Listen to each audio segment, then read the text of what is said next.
This is Welding, and it's in the career cluster of advanced manufacturing.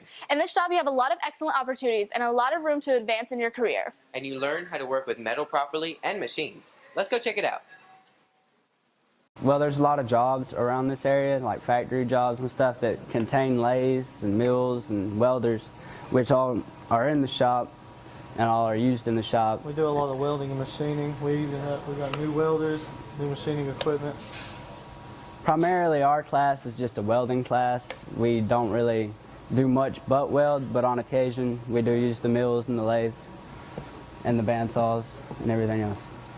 Not currently. As of right now, we're still rearranging the shop and everything like that, trying to rebuild it from scratch. So certifications aren't really the biggest priority right now. They should be offered next semester though. It's a work in process. We're going to demonstrate welding, but we do a lot of welding. We got the booths back there. And stick. Well, Brown teaches us how to do all that. We got saws. You know, that's our new nice one. Pretty nice one. We got I like the welders, especially the new one. The pulse welder, it's just nice. I like the sound it makes.